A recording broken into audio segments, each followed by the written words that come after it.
Dicen que hay días en los que el sol no calienta, quema, que hay carreras que no se corren con las piernas, sino con el alma, y que hay hombres que, sin proponérselo, se convierten en leyenda. El 7 de agosto de 1954 fue uno de esos días. Aquel verano, el calor cayó sobre Canadá como una sentencia. Desde el amanecer, Vancouver ardía bajo un cielo de un azul casi violento, sin una sola nube que ofreciera piedad. La ciudad costera, normalmente bañada por brisas suaves del Pacífico, amaneció atrapada en un silencio extraño. Ni una corriente de aire, ni una hoja moviéndose. El asfalto parecía brillar como un espejo líquido. Las montañas que rodeaban la ciudad se veían lejanas, difuminadas por una bruma seca, como si también ellas sudaran bajo el peso del sol. Y sin embargo, nadie se movía de su sitio. Miles de personas se apiñaban a lo largo de las calles, ondeando banderas, gritando nombres, buscando con sombreros y periódicos un poco de sombra inexistente. Había un hormigueo en el ambiente, una expectación que se podía oler. Era el día del maratón de los Juegos de la Commonwealth, la prueba reina, la más dura, la más temida. El evento que, más que medir la fuerza física, mide el espíritu. Los corredores, venidos de todos los rincones del Imperio Británico, se alineaban en la salida. Sus cuerpos eran esculturas vivas, altos, fibrosos, delineados por años de entrenamiento. Había australianos, escoceses, neozelandeses, sudafricanos. Cada uno representaba a su nación, pero también algo más, una promesa de resistencia. El ambiente era tenso, casi sagrado. Los fotógrafos preparaban sus cámaras.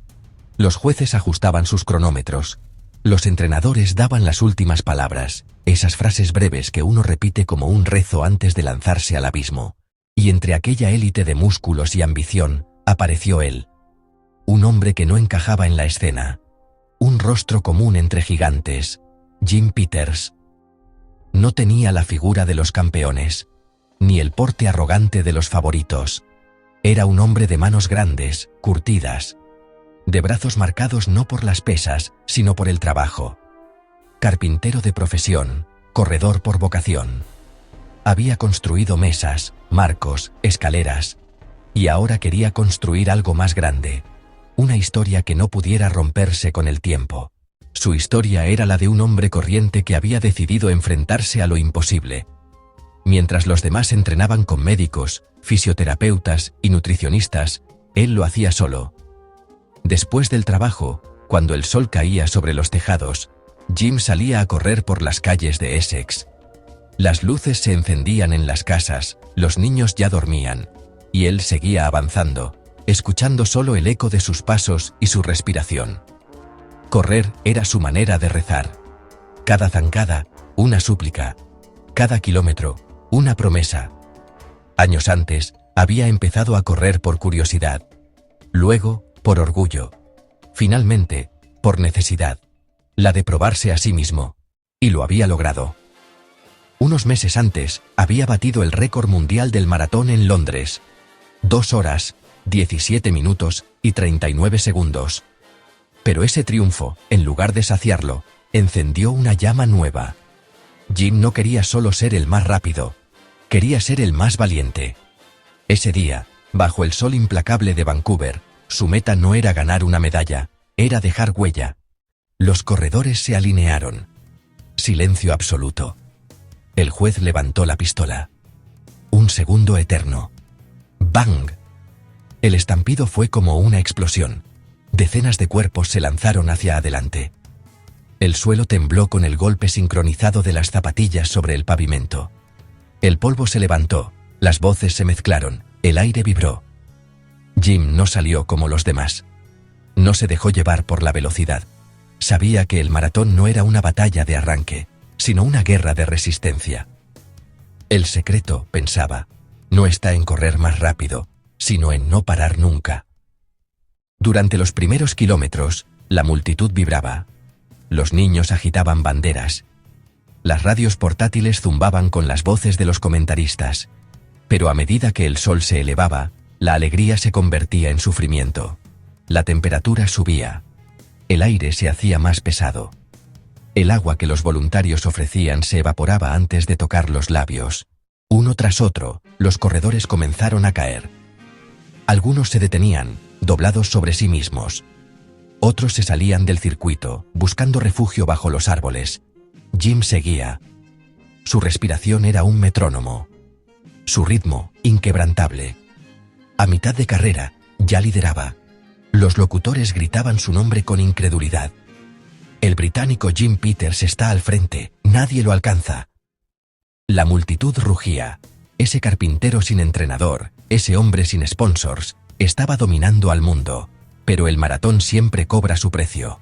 Y la factura empezó a llegar en los últimos kilómetros. El sol, despiadado, seguía cayendo sobre su espalda. Su sudor se secó. Su boca era polvo. Sus músculos ardían como carbones encendidos. Los últimos 5 kilómetros se convirtieron en un infierno. Jim sentía que el suelo se movía, que el horizonte se doblaba. El ruido del público se mezclaba con un zumbido interior, como si su propio corazón retumbara dentro de los oídos. Cada paso era un latigazo, pero no se detenía. No sabía hacerlo. Cuando el Empire Stadium apareció a lo lejos, el rugido del público fue atronador. Miles de personas de pie. Banderas ondeando, llantos, gritos, aplausos. Había corrido más de 42 kilómetros. Solo quedaban 200 metros. Pero en ese momento, el cuerpo dijo basta. Su mente comenzó a desvanecerse. La visión se nubló. El suelo se inclinó. Los sonidos se distorsionaron. Jim creyó que debía seguir corriendo otra vuelta. Desorientado, giró dentro del estadio, alejándose de la meta. Corría por error. Tropieza. Cae.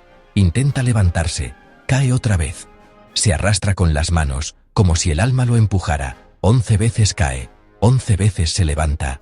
El estadio entero, mudo. Miles de personas conteniendo el aliento, temiendo ver morir a un héroe frente a sus ojos. Los médicos se acercan. Los jueces se miran, indecisos. «Déjenlo, quiere terminar», grita alguien. «Va a morir», responde otro. Finalmente, un oficial lo sujeta. Jim intenta soltarse, grita, grito ininteligible, pero ya no tiene fuerza. Su cuerpo colapsa entre los brazos de los que lo detienen. Silencio. El maratón ha terminado. Jim Peters no cruzó la meta, no ganó. El ganador oficial, un australiano llamado Joe McGee, cruzó la línea varios minutos después, exhausto pero entero. Su victoria fue legítima, pero efímera. Porque el mundo no habló de él, habló de Jim Peters. Las imágenes del carpintero tambaleándose, cayendo y levantándose dentro del estadio dieron la vuelta al planeta. Salieron en periódicos, noticiarios, portadas y documentales. Su rostro desfigurado por el esfuerzo se convirtió en un símbolo. El hombre que no ganó, pero tampoco se rindió. Jim sobrevivió, apenas. Pasó días hospitalizado. Los médicos dijeron que había perdido más de 3 litros de líquido corporal, que su temperatura había rozado el límite de lo mortal. Nunca volvió a correr un maratón. Pero su historia quedó para siempre. Porque hay gestas que no necesitan medallas. Hay derrotas que brillan más que las victorias. Y hay hombres que, incluso al caer, enseñan al mundo lo que significa levantarse. Jim Peters no cruzó la meta. Pero aquel día, en el Empire Stadium, cruzó algo más grande, el umbral entre lo humano y lo eterno. Y por eso, 70 años después, su nombre aún resuena como un eco. El carpintero que desafió al cuerpo, al dolor, a la razón, y ganó el maratón por error.